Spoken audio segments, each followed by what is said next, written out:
긍휼과 자비의 하나님, 하나님의 은혜를 사모합니다.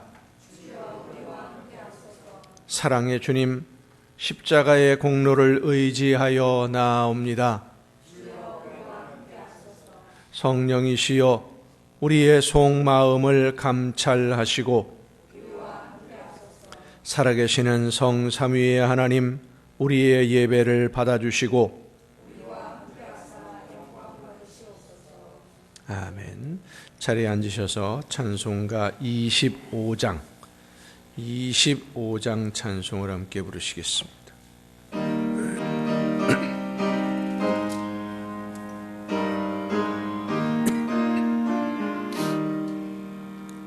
멸류관 벗어서 주 앞에 드리세. 저 천사 기쁜 노래가 온 땅에 퍼지네. 내 허락께여서 주 찬송하여라.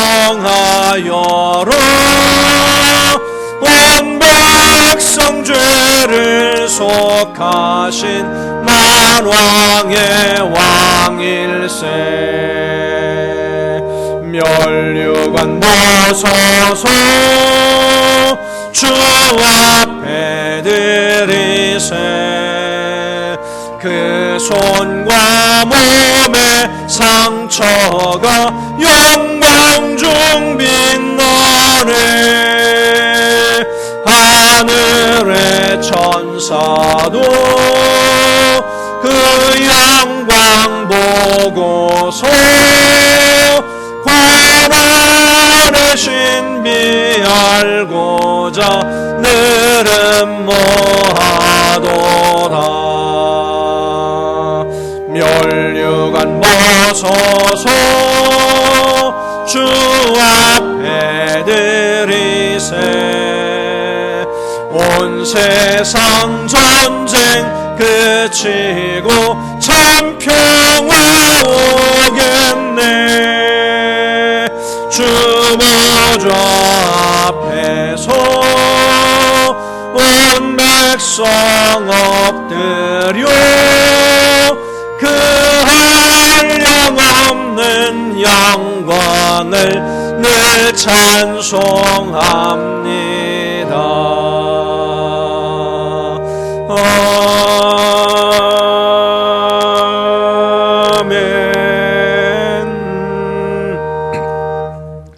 허물의 사함을 받고 자신의 죄가 가려진 자는 복이 있도다.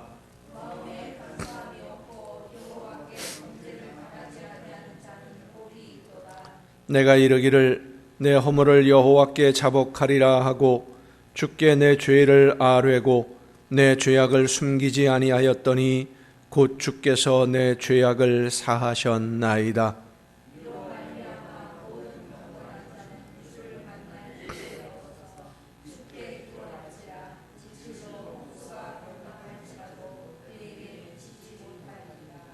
주는 나의 은신처이오니 환난에서 나를 보호하시고 구원의 노래로 나를 두루시리이다.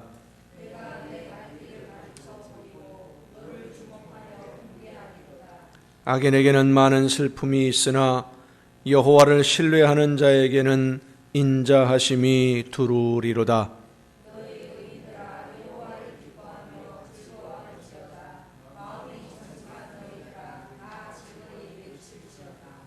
아멘. 이제 지나온 시간들을 돌아보면서 우리의 모든 잘못과 죄와 허물을 침묵 속에서 주님께 고백합니다.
구하옵나니 주의 인자의 광대하심을 따라 이 백성의 죄악을 사하시되 애굽에서부터 지금까지 이 백성을 사하신 것 같이 사하시옵소서.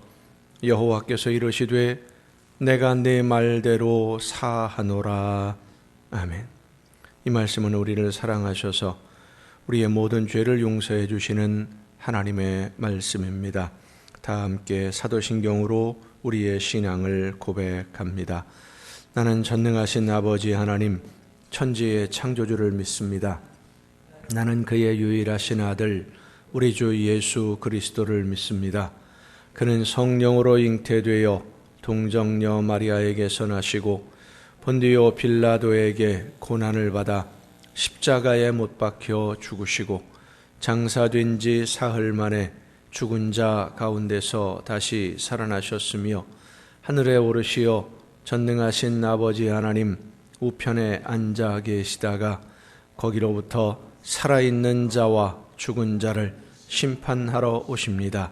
나는 성령을 믿으며 거룩한 공교회와 성도의 교제와 죄를 용서받는 것과 몸의 부활과 영생을 믿습니다.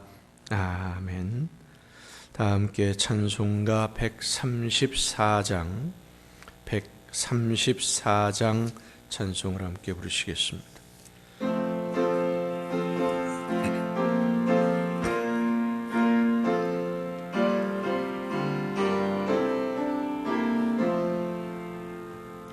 나 어느 날 꿈속을 헤매며 어느 바닷가 거닐 때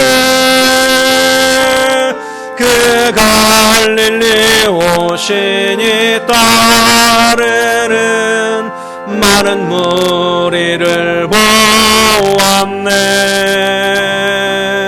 나 그때에 확실히 소경이 눈을 뜨는 것 보았네. 그 갈릴리 오신이 능력이 나를 놀라게 하였네.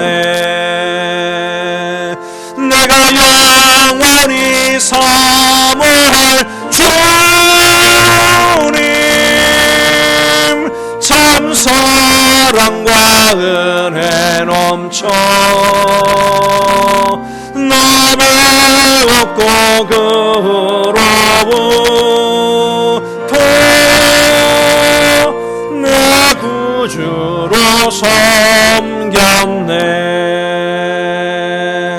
그 사랑의 눈빛과 음성을 나는 잊을 수 없겠네. 그 갈릴리 오시니 그때에 이 죄인을 향하여 못 자국 난 그 손과 옆구리 보이시면서 하신 말 내 지은 죄 사했다 하실 때 나의 죄짐이 풀렸네. 내가 영원히 사모할 주님 참 사랑과 은혜 넘쳐 나 배웠고 그로부터 내 구주로 섬겼네. 그 사나운 바다를 향하여 잔잔하라고 명했네. 그 파도가 주 말씀 따라서 아주 잔잔케 되었네. 그 잔잔한 바다의 평온함 나의 마음속에 남아서 그걸 능력하시니 의지할 참된 믿음이 되었네. 내가 영원히 사모할 주님 참 사랑과 은혜 넘쳐 남을 얻고 그로부터 나 구주로 섬겼네. 이 세상의 무거운 짐진 자 모두 주 앞에 나오라. 그 놀라운 은혜를 받아서 맘의 평안을 얻으라. 나 주께서 명하신 복음을 힘써 전하며 살 동안 그걸 능력하시니 내 맘에 항상 계시기 원하네. 내가 영원히 사모할 주님 참 사랑과 은혜 넘쳐 남을 얻고 그로부터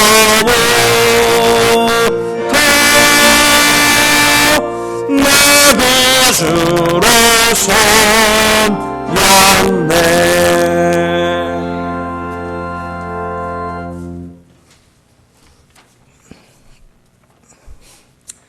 좋으신 하나님 아버지, 온 땅과 만물들이 주를 즐거워하고 기뻐하는 주일에 우리도 주 앞에 나와 즐거이 예배드리게 하시니 감사합니다. 하나님의 선택하심 속에 오늘도 주님을 예배할 수 있는 자로서 전심으로 하나님만을 예배하게 하시니 또한 감사드립니다. 그러나 오늘도 부족함을 고백하지 않을 수 없습니다. 우리의 마음의 주인은 오직 예수님 한 분뿐인데도 우리는 또다시 주인 행세를 하며 우리 맘대로 살았음을 용서하여 주소서. 하나님의 십자가 희생을 통해 우리에 대한 사랑을 보여주신 것처럼 이제 우리의 십자가를 기꺼이 지고 감으로 하나님을 향한 사랑을 증명하게 하소서. 오늘은 3.1절을 기념하는 주일입니다. 3.1 운동은 이 땅에 그리스도인들이 앞장서서 일으킨 나라, 사랑과 민족 사랑의 운동이 있었음을 기억합니다. 하나님을 사랑하고 아끼는 이 나라와 이 민족을 붙들어 주옵소서. 영적으로 독립한 대한민국이 이제는 죄로부터 독립하게 하소서. 사회 각 분야에서 하나님의 공의를 실현하는 나라가 되게 하소서. 또한 지금은 코로나 바이러스로 인하여 많은 생명들이 위협을 받고 있습니다. 이 나라 이 민족을 불쌍히 여겨주시사 어수선히 전염병이 그치게 하시고 주 안에서 평화 안식을 누리게 하소서. 오늘도 우리를 말씀의 반석 위에 세워주소서. 말씀을 전해주시는 목사님 영육이 강건케 하시고 하나님께서 원하시는 일들이 목회 현장 속에서 아름답고 귀한 열매 맺으시길 간절히 기도합니다. 또한 말씀을 통해 흔들렸던 우리의 마음과 생각이 하나님에게로 다시 고정되게 하소서. 찬송과 은사를 주사 하나님의 성호를 높이게 하신 성가대에 특별한 찬송을 기뻐 받아주소서. 말씀을 듣고 찬송을 듣는 우리도 아멘으로 영광을 돌리게 하소서. 한결같이 예배를 이에 헌신하는 봉사자들에게도 은혜를 더하여 주소서. 예수님의 이름으로 기도드렸습니다. 아멘.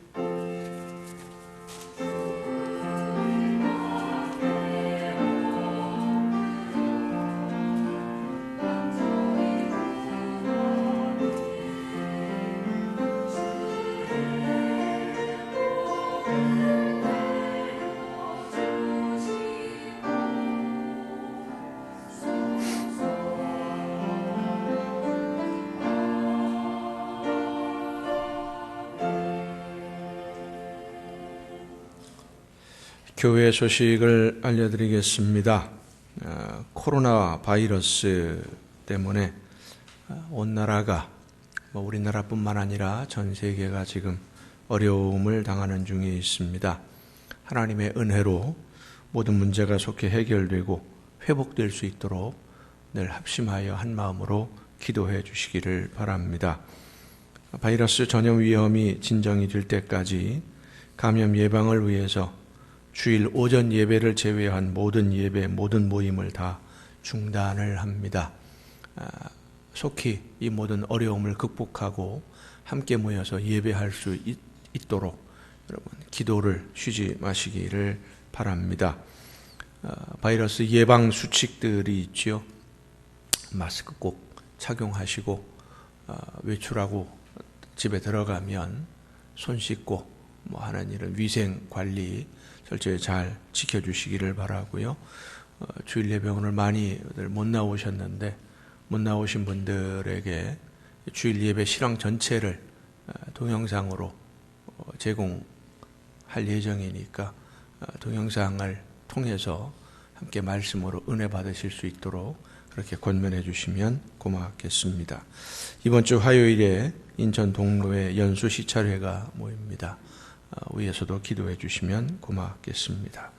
이 시간 우리에게 주신 하나님의 말씀을 함께 듣습니다. 오늘 우리에게 주신 하나님의 말씀 신약성경 누가복음 4장 16절부터 21절까지 있는 말씀입니다. 누가복음 4장 16절부터 21절까지에 있는 말씀 봉독할 때 우리에게 말씀하시는 하나님의 귀한 음성을 듣는 은혜가 우리 모두에게 충만하게 임하시기를 축원합니다.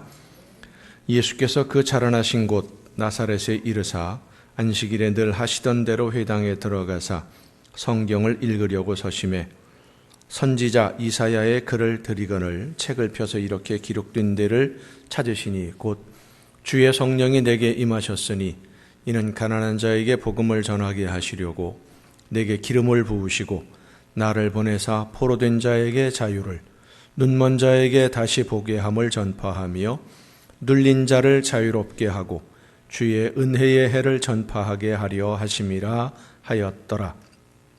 책을 덮어 그 맡은 자에게 주시고 앉으시니 회당에 있는 자들이 다 주목하여 보더라.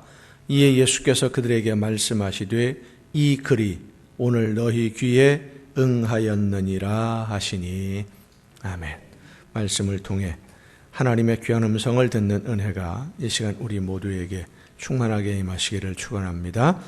기도하시겠습니다.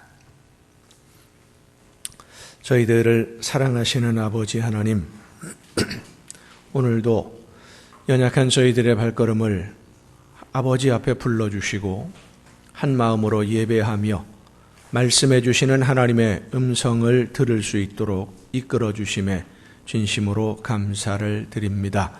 이 시간 성령께서 우리 모두의 마음을 붙들어 주시고 주관하시며 지혜를 허락하시사 말씀을 듣고 깨달아 믿음으로 결단하며 순종의 걸음을 걷는 우리 모두가 되게 하여 주시옵소서.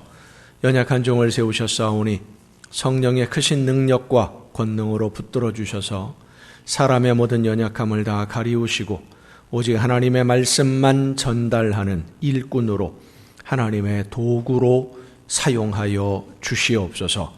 모든 말씀을 예수님의 이름으로 기도하옵나이다. 아멘. 여호와 하나님은 여러분에게 복을 주시고 여러분을 지키시기를 원하며 여호와 하나님은 그 얼굴을 여러분에게 비추사 은혜 베푸시기를 원하며 여호와 하나님은 그 얼굴을 여러분에게로 향하여 드사 평강 주시기를 원하노라. 아멘. 하나님의 은혜와 평강이 또 그 놀라운 축복이 이제로부터 영원토록 여러분의 삶과 가정과 계획하는 모든 일들 또 자녀들 위에 풍성하게 충만하게 임하시기를 축원합니다. 오늘은 사순절 첫 주일입니다. 사순절은 우리 모두를 대신해서 고난당하신 예수님의 마음을 더 깊이 생각하고 예수님의 삶을 담기 위해서 한 걸음 더 예수님에게 가까이 다가가는 절기입니다. 특별히 사순절은 고난을 깊이 생각하는 절기입니다. 하나님은 요엘 선지자를 통해서 이렇게 말씀하셨습니다. 너희는 이제라도 금식하고 울며 애통하고 마음을 다하여 내게로 돌아오라 하셨나니 너희는 옷을 찢지 말고 마음을 찢고 너희 하나님 여호와께로 돌아올지어다. 그는 은혜로우시며 자비로우시며 노하기를 더디하시며 인애가 크시사 뜻을 돌이켜 재앙을 내리지 아니하시리라. 옷을 찢지 말고 마음을 찢으라. 옷을 찢는 것은 회개의 상징적 표현입니다. 그런데 요엘 선지자는 옷을 찢지 말고 마음을 찢으라고 합니다. 정말 마음으로부터 잘못했다는 것을 깨닫고 내 죄악으로 인한 결과가 얼마나 무서운 것인지를 알아야 진심으로 회개하게 됩니다. 지금 신천지에 소속한 사람들 때문에 이 신천지가 모든 사람들에게 비난의 대상이 되고 있는 것은 자기들의 행동으로 인해서 벌어진 일이 얼마나 심각한 일인지 전혀 생각하지 않고 있기 때문입니다. 오히려 자기들이 피해자다 이런 식으로 이야기를 하니까 사람들이 더 화가 나지요. 말로는 협조한다라고 하면서 코비드19, 코로나19라고 우리는 보통 이야기하는데 이 신종 바이러스 감염이 확산되지 않도록 모든 부분에서 협력하겠다. 말로는 그렇게 하는데 실제로 보면 여전히 숨기고 있고 여전히 거짓말하고 있기 때문에 질병관리본부 또 의료진들이 목숨 걸고 하는 모든 일들, 그 모든 노력들이 제대로 효과를 보지 못하고 있는 것이 현실입니다. 이 사람들은 지금도 여전히 자기가 신천지 소속이라는 것을 밝히지 않으려고 하고 각 교회의 침투에 들어가 있는 이 추수꾼들의 명단을 아직도 밝히지 않고 있습니다. 왜냐하면 그것은 그들의 믿음이라는 것이 근본적으로 시작이 잘못된 것이고 필요할 때는 거짓말을 해도 된다라고 가르쳐 왔기 때문에 모든 일이 자기 자신이 중심이에요. 자기만 복을 받으면 되고 천국에 갈 수만 있다면 수단 방법 가리지 않는 것이 이 신천지 사람들의 교리입니다. 그들이 믿는 그 기본이죠. 이 신천지 사람들이 믿는 교리 중에 14만 4천이라고 하는 숫자가 아주 매우 중요하게 사용이 됩니다. 처음에 시작할 때는 이 14만 4천 명만이 진짜 구원받는 사람이다. 그래서 신천지에 소속된 14만 4천 명만 구원받는다라고 가르쳐 왔었는데 지금 신천지에 소속된 숫자가 24만 명이 됩니다. 얼마 전에 수료한 사람들, 새로 신천지에 들어온 사람들까지 합하면 30만이 조금 넘어요. 14만 4천 명만 구원받는다 그랬는데 30만이 넘어가 버리니까 이게 문제가 되는 거 아니겠습니까? 2014년도에 14만 4천 명이 넘어가기 시작하면서 말을 슬쩍 바꾸었습니다. 14만 4천 명이 영원한 제사장이 되는 숫자인데 이 14만 4천 명 중에도 계급이 있다. 높은 계급이 있고 낮은 계급이 있고 흔히 말해서 장관이 있고 개털이 있고 이렇게 계급이 있다라고 나눠놨어요.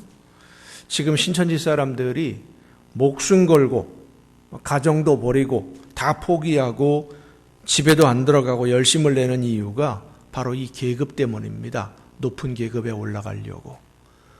쉽게 말해서 내가 실적이 좋아야 인정을 받고 높은 계급에 올라가는 거거든요. 지금 더 충성해야 하나님께 인정받는 14만 4천 명에 들어갈 수 있고 그 중에서도 높은 계급으로 인정받을 수 있다. 정말 그렇게 믿고 있다 보니까 못할 일이 없는 겁니다. 우리나라에 지금 그 코로나 바이러스를 본격적으로 퍼뜨리기 시작한 31번 환자, 이름은 모르겠어요. 되게 유명해졌어요. 31번 환자. 60 넘어가신 아주머니이신데 이분이 그 움직인 기록을 보니까 2주간 동안 집에는 안 들어갔어요. 오로지 신천지 포기 활동을 위해서 열심히 돌아다닌 겁니다. 가정도 포기하고 자녀들도 필요 없고 다 필요 없는 게 이 신천지 사람들의, 왜? 내가 높은 자리에 올라가야 되니까, 내가 인정받아야 되니까.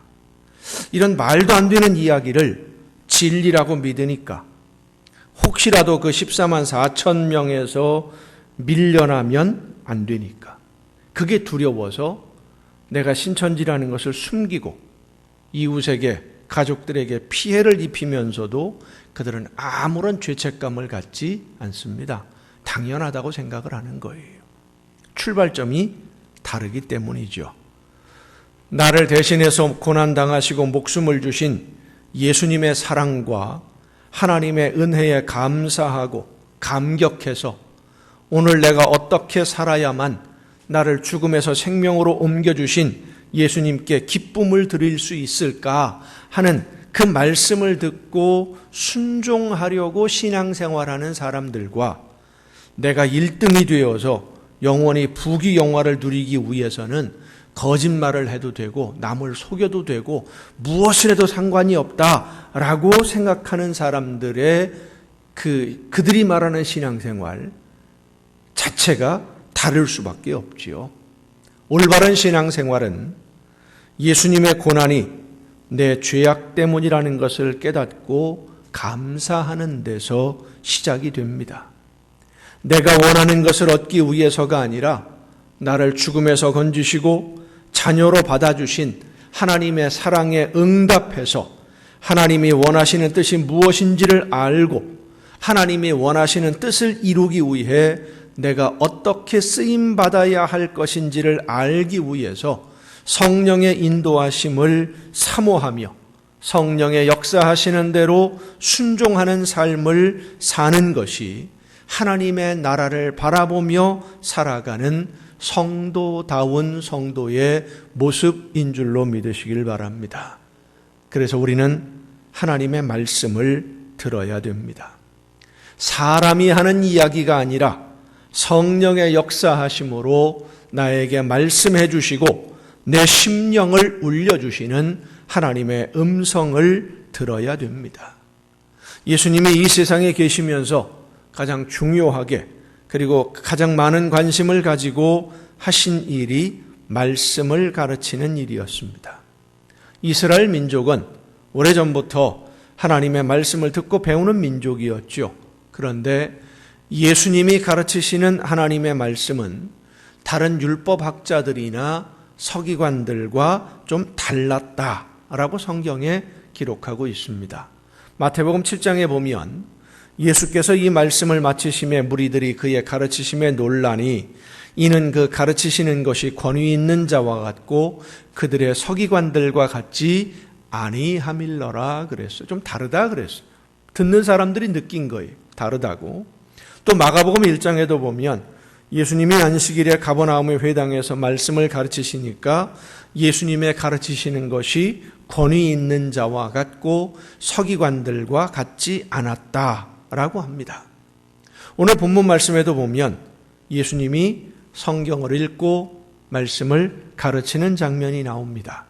안식일에 예수님이 그 고향 나사렛의 회당에 가셔서 성경을 읽고 가르치려고 할 때 한 사람이 이사야 선지자의 글을 예수님에게 드렸어요. 이사야의 글, 이사야 선지자가 하나님의 말씀을 전한 그 기록을 남겨둔 책인데 예수님이 이사야의 글 중에서 한 부분을 찾으셨어요. 오늘 본문에 보면 그냥 성경을 이사야의 글을 받아들고 아무데나 탁 피니까 그게 나온 게 아닙니다. 오늘 나에게 계시를 주시옵소서 하고 점치듯이 성경을 쫙 펼치니까 그 부분이 탁 나온 게 아니에요. 일부러 찾으셨어요. 일반적으로 말씀을 전하기 위해서 본문을 선택할 때 설교자의 의도가 반영되는 경우가 참 많습니다. 고난 중에 있을 때에는 위로하는 말씀을 중심으로 본문을 선택하게 되고요. 실천을 강조하고 싶을 때는 성도님들의 신앙생활, 하나님이 기뻐하시는 열매 이런 것을 중심으로 본문을 택하게 됩니다. 때로는 시대적인 아픔을 대하는 성도들의 자세에 대해서 말씀을 전해야 할 때가 있는데, 그럴 때에는 목사 개인의 말씀을 전하는 목사의 정치적인 성향이 개입되지 않도록 정말로 하나님이 원하시는 하나님의 뜻이 무엇일까를 올바로 전하기 위해서 아주 많은 주의를, 조심을 해야만 됩니다. 요즘과 같이 어려운 때 극단적으로 이념이 나누어지고 편이 나누어질 때는 현실적인 문제에 대해서 말씀을 전하는 것이 참 어렵습니다. 그래서 저는 가능하면 정치적인 성향에 대한 문제는 말씀을 전하는 이 시간에 가능하면 본문을 아예 선택하지도 않고 전하지 않으려고 하고 있습니다. 그래서 본문 선택이라고 하는 것은 설교자에게 있어서 참 제일 어려운, 어떻게 보면 성경 본문이 정해지면 그 다음부터는 절반 이상이 해결돼 설교 준비가 된 거다라고 말할 수 있을 정도로 본문을 선택하는 것이 참 어렵습니다. 예수님이 이사야의 글 중에서 오늘 본문 말씀 이 부분을 선택하신 것은 분명한 목적이 있기 때문입니다. 말씀을 읽으신 예수님이 하신 말씀을 보면 이 글이 오늘 너희 귀에 응하였느니라 하십니다. 그리고 이사야의 글을 읽으신 말씀을 중심으로 말씀을 전하셨는데, 듣는 사람들이 은혜를 많이 받았습니까? 오늘 본문 말씀에 보면 우리가 읽은 21절까지는 안 나오고 그 뒤에 30절까지의 내용에 보면은요, 예수님의 말씀을 들은 이 고향 사람들, 나사렛의 회당에 있는 사람들이 은혜를 받았을까요? 못 받았을까요? 안 받았을까요? 하나님의 아들이신 예수님이 강단에 서서 말씀을 전하시는데 은혜가 있을까요? 없을까요? 은혜가 넘쳐야 되겠지요? 근데 예수님의 설교를 들은 사람들은 예수님을 잡아 죽이려고 낭떠러지로 끌고 갑니다. 낭떠러지, 절벽에서 밀어버리려고 해요.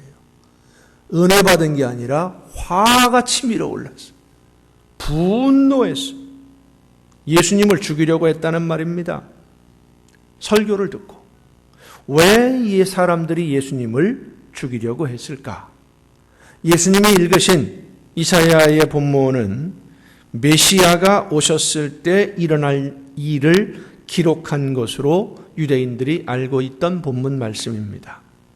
나사렛 회당에 모여있는 이 사람들은 예수님이 읽으신 본문 이사야의 글은 메시아에 대한 이사야 선지자의 예언이라는 것을 이미 다 알고 있었어요. 그런데 예수님이 그 본문 말씀을 읽으신 다음에 뭐라고 얘기했느냐? 오늘 이 말씀이 너희에게 응하였다. 다 이루어졌다라는 말이거든요. 메시아가 오면 이루어질 일들이 오늘 다 이루어졌다 그러면 예수님이 누구라는 거예요? 내가 메시아다. 이 말씀입니다. 이스라엘 사람들에게 있어서 메시아는 구원자이고 유일한 희망입니다. 마지막 희망이었어요. 바벨론의 압제를 벗겨줄 사람, 로마의 식민지에서 해방시켜줄 수 있는 구원자로 메시아를 기다립니다. 이스라엘 사람들은 메시아를 기다리는데 오면 좋고 안 오면 말고 이런 식으로 기다린 게 아니에요. 간절하게 기다렸어요. 목숨 걸고 기다렸어요. 희망이 없기 때문이에요. 메시아가 오는 것, 메시아가 임하는 것 이외에는 우리나라에, 우리 민족에 희망이 없다. 전쟁에 지고 포로로 끌려가는 노예가 되었을 때 그들에게 유일한 소망은 하나님이 약속하신 대로 구원자를 보내주시는 것, 그것밖에는 없었어요. 하나님이 회복시켜주지 않으시면 영원히 노예거든요. 사람 대접받지 못하는 종으로 살아야 되거든요. 그 짐이 너무나 무거웠거든요. 벗어버릴 방법이 없어요. 메시아가 오는 것 이외에는. 그것만 기다리는 거예요. 메시아가 만약에 오시지 않는다? 그러면 포기하는 겁니다. 영원히 희망이 없는 거예요. 한 나이 많은 권사님이 급하게 목사님에게 전화를 했습니다.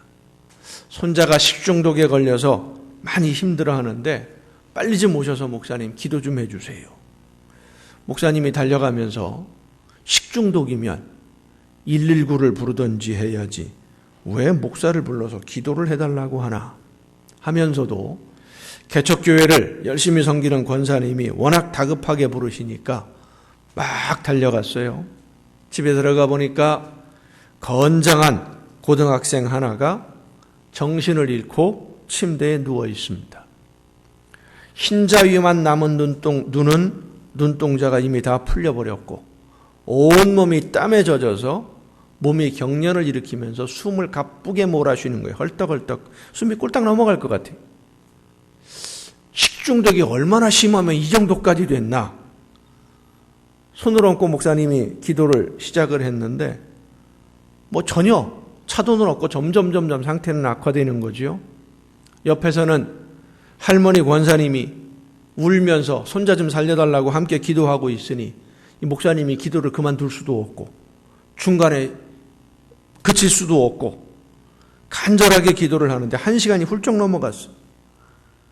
진이 빠지고 힘이 빠져서 이제는 더 이상 기도 못하겠다 싶어서 이제 기도 그만해야 되겠다 싶어질 때 이 학생이 재채기를 크게 하더니 숨을 한번 크게 몰아쉬고는 정신을 차렸어요.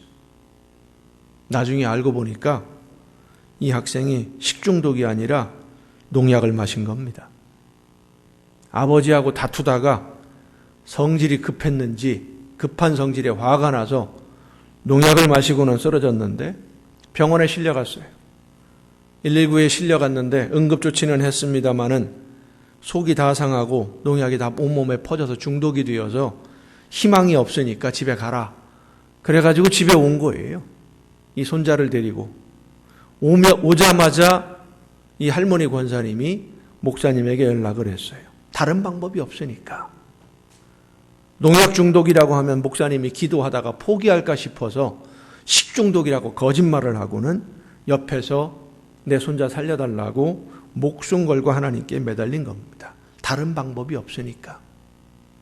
생떼 같은 손자가 눈앞에서 죽어가는데 할머니가 할 수 있는 게 아무것도 없는 거예요.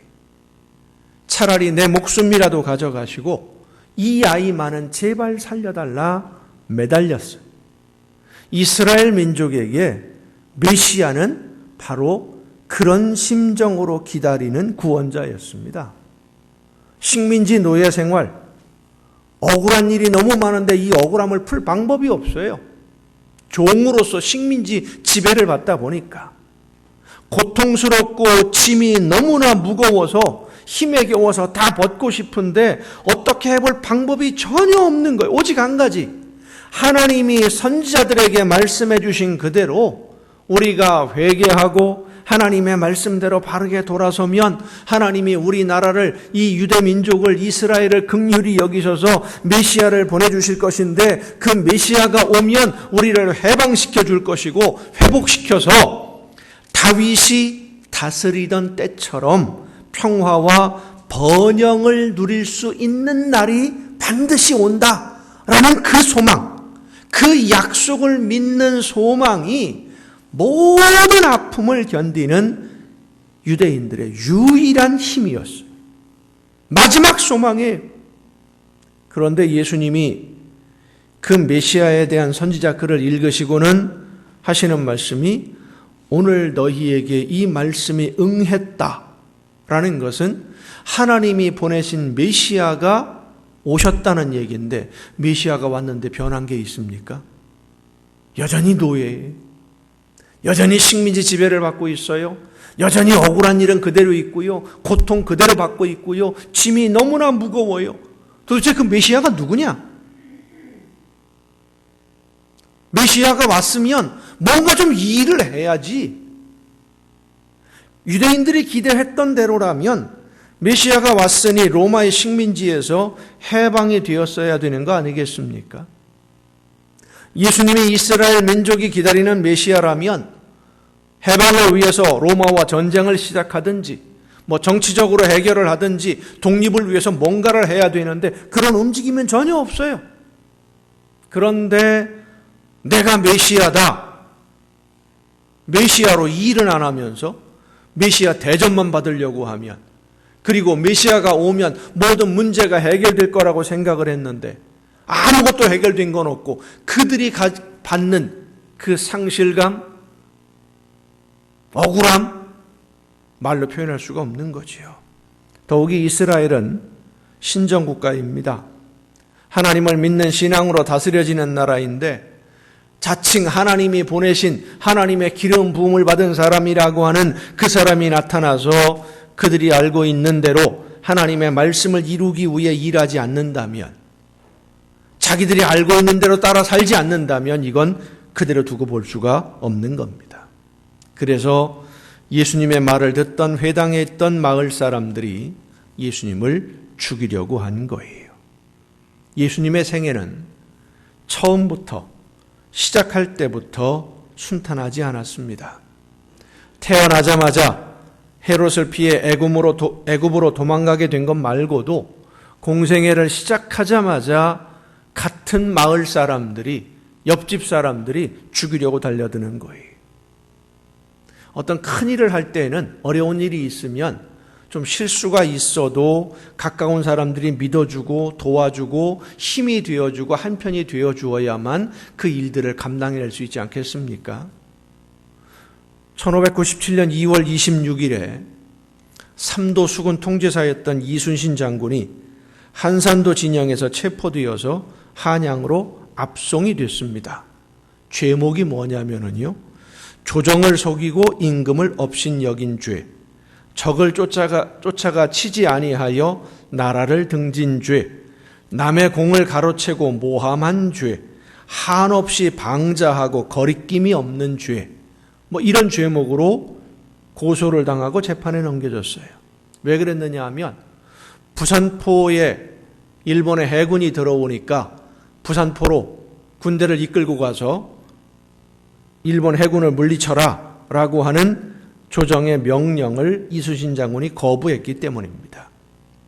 남해안 일대를 완전히 장악하고 있는 일본 군들을 피해서 한산도에서 부산포까지 배를 끌고 가서, 요즘처럼 빨리 달리는 배도 아닌데 다 노져서 가야 되는 배인데, 그 배들을 이끌고 가서 부산포에 들어오는 적 함대를, 연합군을 맞이하라 라고 하는 것이 얼마나 어리석은 일인지 군사작전을 조금이라도 아는 사람이라면 다 알 수 있는 기초적인 사실임에도 불구하고 일본군 외적을 한 번도 본 적이 없는 왕, 도망가느라고 바빴으니까요. 조정 대신들, 한 번도 나가 싸우지 않은 사람들입니다. 이 사람들이 왕궁에 앉아서 어전 회의를 하면서 이순신 장군에게 어리석은 명령을 하니까 거부를 한 겁니다. 이건 병법에, 전쟁에 기초도 모르는 사람들이니까 말을 안 들었어요. 그러자 연전연승하는, 모든 싸움에서 이겨나갔던 이 해군을 장악해야, 육군은 계속 지고 있었거든요. 임진왜란 때 해군에서 승리를 하고 있었는데, 이 해군을 장악하면 조정에서 힘을 가질 수 있다라고 판단한 조정 대신들이 나서서 이순신을 처형해야 된다고 목소리를 높인 겁니다. 조정에 있는 대신들도 당파 싸움으로 나눠져 있었기 때문에 나라와 백성들은 안중에도 없고 자기들의 이익만 생각하고 있었던 것이죠. 결국 반역 죄인이 되어서 참수를 기다리는 중에 겨우 죽음을 면하고 백의종군으로 나서서 일반 병사로 전쟁터에 나가게 되는데, 그 사이에 이순신 장군 대신에 해군을 이끌던 원균이라고 하는 사람이 7천량 해전에서 대패를 하고 괴멸당하고 맙니다. 거의 모든 배를 다 잃어버리고 수많은 수군들이 몰살을 당해요. 육지에서 다 지고 있었는데 해군마저 전쟁에서 지게 되니까 그제서야 그 당시에 임금이 선조입니다. 선조가 잘못을 깨닫고 이순신을 복직시켜요. 그리고 다시 해군을 지휘하게 했는데, 그래도 또 그게 못마땅한 사람들이 있어요. 그러니까 뭐라고 조정 대신들이 회의를 했느냐 하면, 이미 다 졌으니까, 해군 다 거의 없어졌으니까 해군은 아예 그냥 수군은 없애버리자, 해산해버리자 라고 이야기할 때, 육군으로 전부 편입을 해버리자 라고 이야기할 때 이순신 장군이 신에게는 아직 12척의 배가 남아 있습니다 하는 유명한 말을 남기고 명량해전에서 대승을 거둡니다. 앞장서서 어려운 일을 하는 사람, 내 이익을 위해서 뒤에서 흔들면 안 되지요. 적과 싸울 때에는 모두가 힘을 합해야 됩니다. 도와주지는 못할 망정 방해하고 힘 빠지는 소리는 하지 말아야 됩니다. 그런데 예수님이 성장한 나사렛이란 마을의 사람들은 그렇지 않았습니다. 오히려 더 예수님을 배척했고 예수님을 앞장서서 핍박했어요. 왜냐하면 자기들이 기대하는 것과 예수님이 하시려는 일이 그 방향부터 달랐기 때문입니다. 정치적으로 강대국이 되기를 원했고 메시아가 자기들을 강하게 해줄 것이라고 기대했던 사람들은 예수님이 자기들이 원했던 일들을 하지 않으니까 화가 났어요. 이 사람들은 하나님의 계획이나 하나님이 선지자들을 통해서 왜 그런 말씀을 하셨는지 관심이 전혀 없습니다. 단지 내가 무엇을 얻을 수 있느냐, 내가 기대했던 것들을 얻을 수 있느냐, 여기에만 관심이 있어요. 내가 원하는 것을 얻지 못한다면, 내가 바라는 것을 가지지 못한다면 하나님도 필요 없고 메시아도 필요 없고 다 필요 없다라고 생각하는 사람들이, 나만 잘 되면 되고 나만 복을 받으면 된다는 극단적인 이기주의가 이들의 마음에 가득했습니다. 집을 나갔다가 회개하고 돌아온 동생을 받아들일 수 없다고 화를 내는 큰아들의 모습이 바로 메시아를 맞이하는, 예수님을 맞이하는 유대인들의 모습이었던 겁니다. 나에게 이익이 될 수 있다면 누구와도 손을 잡겠지만, 적과도 손을 잡고 심지어는 사탄 마귀와도 손을 잡겠지만, 손해가 된다면 하나님의 뜻이라고 해도 외면해버리는 극단적 이기주의자들의 모습, 그게 예수님의 마을 사람들의 모습이었고 오늘날 많은 현대인들의 모습이기도 합니다. 신천지 사람들이 14만 4천 명에 들기 위해서 부모도 자녀도 가족도 다 포기하고 충성을 해요. 14만 4천 명 중에서도 높은 계급으로 인정받으려고 수단 방법 안 가립니다. 그런데 그게 다 거짓말이다라는 것을 알게 된다면 어떤 심정이겠습니까? 신천지에 속았다가 거기서 나온 사람들은 치를 떨죠. 분노할 수밖에 없어요. 처음에는 이럴 리가 없다고 안 믿다가 정말 다 알게 되고 나면 화가 나고 분노하게 되고, 그 거짓말한 사람, 그 교주라는 사람 그냥 두겠습니까? 눈에 보이면. 유대인들은 메시아에 대해서 기대하는 것이 분명했습니다. 정치적인 독립이고 강대한 나라가 되어서 부귀 영화를 누리게 만들어줄 사람으로 기대를 했어요. 물론 그것은 하나님의 약속은 아니었습니다. 하나님이 그렇게 말씀하시지 않았고요. 선지자들도 그렇게 전하지 않았어요. 그런데 자기들끼리 그렇게 기대를 가졌어요. 자기들끼리. 하나님의 말씀과는 상관없이. 그리고 예수님이 자기들이 기대한 대로 하지 않으니까 화를 냈던 겁니다. 그래서 예수님의 생애는 시작부터 순탄할 수 없었고 고난의 연속이었던 겁니다. 메시아에게 원하는 것이 많았는데 그들의 요구대로 따르며 인기를 누리지 않고 하나님이 원하시는 뜻대로 사랑하며 섬기며 순종하는 종으로 살았기 때문입니다. 사랑하는 성도 여러분, 오늘 우리는 사람들의 욕구, 욕심과 하나님의 뜻 사이에서 갈등을 하게 될 때가 있어요. 사람들이 원하는 대로 맞추어 주면 편하고 나에게 이익도 되겠지만 하나님의 뜻에 어긋나게 되고 하나님의 말씀대로 순종하려니 내가 손해를 봐야 되고, 그러면 어디에 맞추어야 됩니까? 하나님의 뜻에 맞춰야 됩니까? 내가 이익을 얻는 쪽으로 맞춰야 됩니까? 말로는 하나님의 뜻대로 해야 됩니다 라고 다 하지만 막상 그런 일에 부딪히게 되면은요, 나도 모르게 망설여집니다. 어느 쪽으로 가야 될까? 차라리 하나님의 계획을 모르고 하나님의 뜻을 몰랐다면 마음이라도 편하겠습니다마는 말씀을 듣고 성령이 주시는 지혜로 깨달아 알고 있으니 하나님의 말씀을 모르는 척할 수도 없고, 주위 사람들을 둘러보면 다른 사람들 다 그냥 적당히 타협하면서 자기 욕심 다 챙겨가면서 숨어서 그렇게 다 하면서 살고 있는데 왜 나 혼자만 유별나게 하나님의 뜻에 순종해야 되나? 왜 나만 유별나게 고지식하게 이렇게 미련하게 신앙생활을 해야 하나? 그런 생각이 들 때가 있습니다. 내가 손해를 보고 고난을 감수하지 않으면 하나님의 뜻대로 살지 못하기 때문입니다. 그래서 참 막막할 때가 있어요.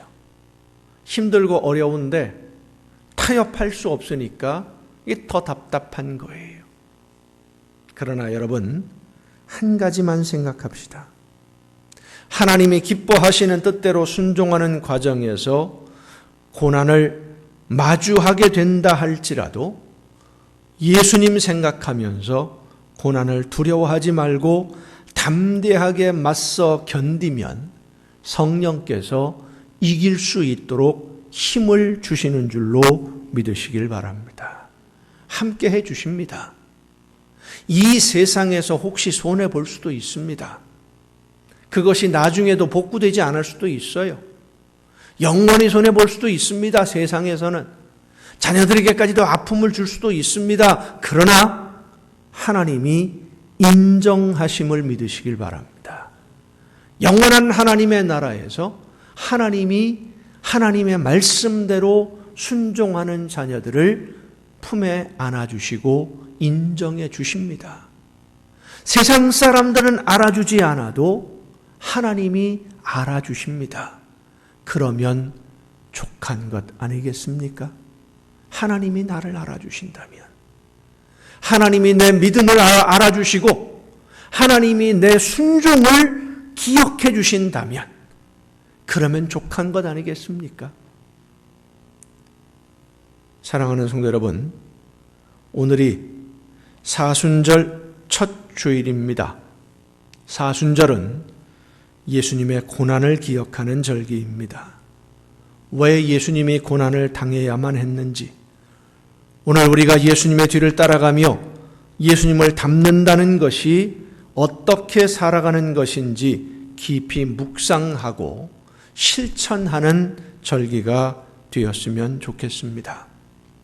예수님을 닮기 위해서 순종하는 길에 혹시 고난이 있다고 할지라도 두려워하지 말고, 손해를 본다 할지라도 아쉬워하지 말고, 이 길이 내가 가야 할 길이라면, 하나님이 원하시고 주님이 기뻐하시는 길이라면 즐겁게 찬송 부르면서 한 걸음 더 가까이 십자가에 다가서고, 그래서 날마다 한 걸음 한 걸음 성장하고 성숙해져서 하나님이 기뻐하시는 열매가 더 풍성해지고 그 열매로 말미암아 하나님에게 기쁨을 드리는 여러분 모두가 될 수 있기를 예수님의 이름으로 축원합니다. 기도하시겠습니다. 크신 사랑과 은혜로 연약한 저희들을 인도하시며 도우시는 아버지 하나님, 말씀 가운데 부르시고 성령의 역사하심으로 말씀해 주셔서 하나님이 원하시는 뜻을 깨닫고 그 길로 나아갈 수 있도록 저희들을 인도해 주심에 감사를 드립니다. 성령께서 이끌어 주시는 그 길, 내가 가야 할 길에 고난이 있고 아픔이 있고 손해를 감수하는 어려움이 있다 할지라도 주님이 원하시는 길이라면, 하나님이 기뻐하시는 길이라면 즐겁게 찬송 부르며 열매를 향하여 나아가는 우리 모두가 되게 하여 주시옵소서. 하나님의 품에 안기는 그 순간까지 맡겨주신 사명 기쁘게 감당하며 예수님을 닮아가는 우리 모두가 되게 하여 주시옵소서. 이 모든 말씀을 예수님의 이름으로 기도하옵나이다. 아멘. 이제 우리에게 주신 하나님의 말씀을 생각하면서 이 세상의 이익을 얻기 위해서가 아니라, 세상에서 잘 되기 위해서가 아니라 하나님이 기뻐하시는 뜻을 이루고 주님이 원하시는 대로 열매를 맺는 삶이 될 수 있도록 나를 붙드시고 인도하여 주옵소서. 주님이 함께 하심을 간절히 사모하며 함께 찬양하시겠습니다. 주여 나에게 세상은 넓어요. 주여 나에게 세상은 험해요.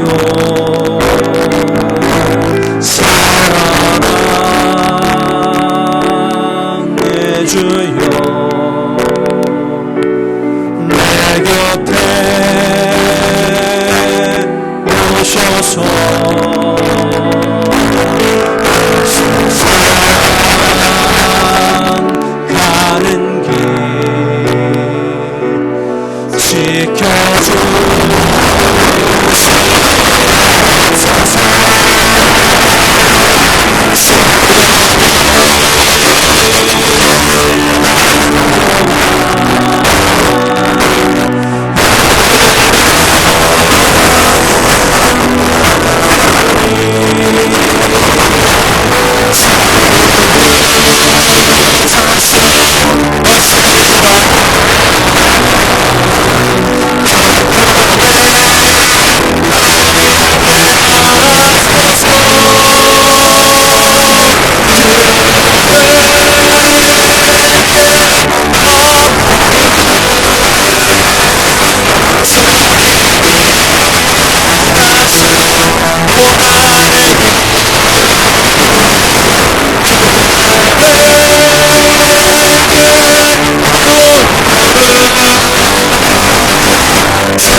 원하시는 길이요 십자가를 따르는 길이라면 힘들 수 있습니다. 어려울 수 있습니다. 아픔이 있을 수 있습니다. 그러나 주님께서 당하신 고난이 나를 죽음에서 생명으로 옮겨주시기 위한 십자가의 길, 대속의 제물이 되기 위한 길이었음을 믿는 우리들은 주님을 닮기 위해서, 하나님의 원하시는 뜻을 이루기 위해서 나의 가야 할 길, 주님께서 내게 원하시는 길, 그 길에 눈물이 있다 할지라도 기쁨으로 찬송 부르며 가게 하옵소서 결단해야 될 줄로 믿습니다. 믿음으로 그 길을 갈 때에 주님께서 우리와 함께해 주시는 줄로 믿습니다.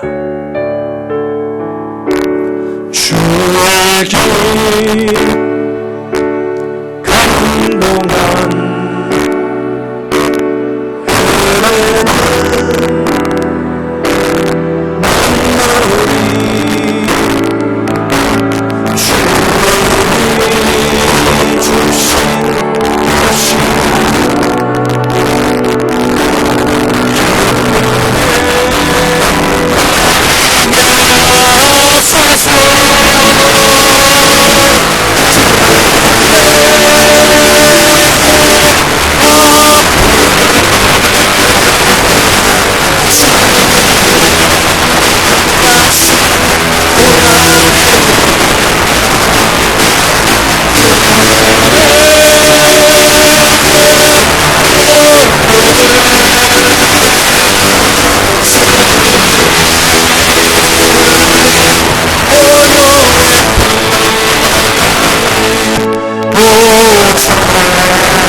저희들을 죽음에서 건지시기 위해 고난의 길을 마다하지 않으신 주님, 하나님이 원하시는 뜻을 이루시기 위해 기꺼이 고난을 감수하셨던 주님의 뒤를 따라서 십자가 지고 하나님이 원하시는 대로 그 뜻을 이루기 위해 따라가기를 원하오니 우리가 가야 할 길이 주님이 걸으신 그 길인 줄로 믿고 어떤 어려움이 장애물이 가로막는다 할지라도 하나님이 기뻐하시는 열매를 향하여 담대하게 찬송 부르며 나아가는 우리 모두가 되게 하여 주시옵소서. 주님과 동행하는 삶이 되게 하여 주시옵소서. 이 시간 저희들과 함께 하시는 하나님의 그 크신 은혜와 사랑에 감사함으로 이 세상에서 귀하게 쓰여지는 물질을 아버지 앞에 구별하여 드리오니 드리는 모든 손길들마다 하나님 복을 주시고 은혜를 더하시며 성령의 능력과 권능으로 충만하게 역사하여 주시옵소서. 이 세상을 살아가는 동안 모든 좋은 것에 부족함이 없도록 풍성한 복을 누리게 하옵시고 날마다 주님과 동행하며 천국의 행복을 누리는 자녀들이 되게 하여 주시옵소서.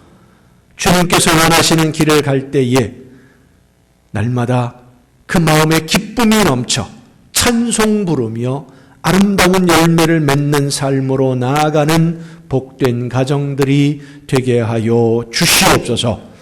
이 모든 물질들이 하나님이 기뻐하시는 뜻대로만 아름답게 쓰여지기를 간절히 바라옵고 이제는 우리를 구원하시는 예수 그리스도의 은혜와 하나님의 크신 사랑하심과 성령님의 감동하심과 교통하심이 이 자리에 함께한 우리 주님이 사랑하시는 모든 이들 위에 이제로부터 영원토록 함께 하시기를 간절히 축원하옵나이다. 아멘.